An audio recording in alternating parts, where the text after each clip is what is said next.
Well, last week, for the first time since November 2020, the Dow Jones closed below 29,000. That means that just in the month of September, Sean, the Dow tumbled 8.8%, while the S&P 500 fell over 9%.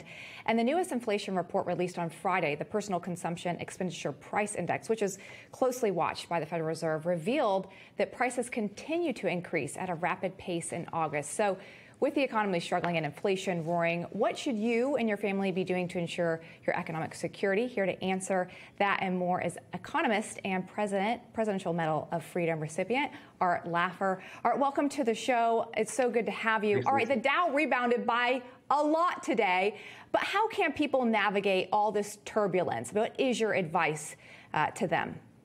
Yeah, let me just say that on factual basis, while you're right about the nominal stock market having fallen from 2020. But if you take into account inflation, the drop is even a lot larger because you probably have some 15% inflation in there, which would take another 4,500 points off the Dow.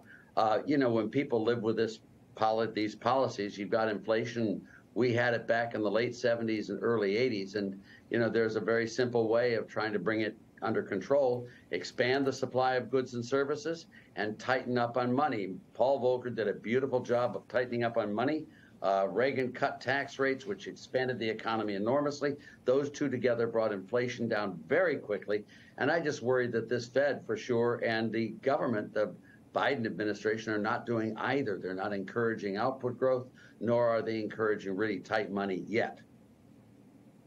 So, Art, let me ask you a question. For a lot of people who have dared to look at their stock portfolio or their 401k, the last few months have not been very kind.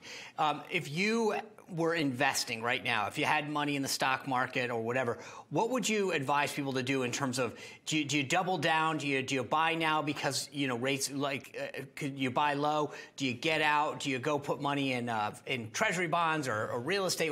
What do you tell people right now? I don't know what other people do, and this is not my specialty, Sean, but very honestly, from my standpoint, I sit there and just scream. I don't do anything. I leave my portfolio as it is and just wait until clarity comes, stability comes back, and then you hope you've got yourself in good position. Now, what people should have done beforehand is not be too much in debt, because when you have a real drop in the market, the level of debt really takes away your capital in a double time. But this is not the time to do panic decisions. It's not the time to do panic political decisions either, which really bothers me about this administration. Whenever politicians make decisions when they are either panicked or drunk, the consequences are rarely attractive. And, the same thing is true with investing your portfolio in general. Now, if you've got a real good reason why you need to buy or sell something, do it. But my view is just sit down and wait. And things will clarify. All right, so pretty much don't look at it because the results aren't great. Why would you want to double the pain? It just doubles the pain. I'm glad to hear that an economist has the same feeling that we do, is screaming at it. I do want to ask you about this because the Federal Reserve has been trying to get inflation under control for a bit now, but there is some concern that they were too slow. Obviously, they're working at it, but how long will it take to know if their process is working? Well, Lindsay, let me just say that price controls never, ever, ever work. They just don't. And so when the Fed sets the target rate and sets it and buys bonds and sells bonds managing that target rate, it's just the wrong thing to do. What they should do is pull back and let markets determine what prices should be. And then you'll get all those interest rate rises done with right away. And then you can start redirecting the economy to stabilize it, just the way Paul Volcker did. When we took office on January 20th, 1981, the prime interest rate in this wonderful country of ours was 21.5%.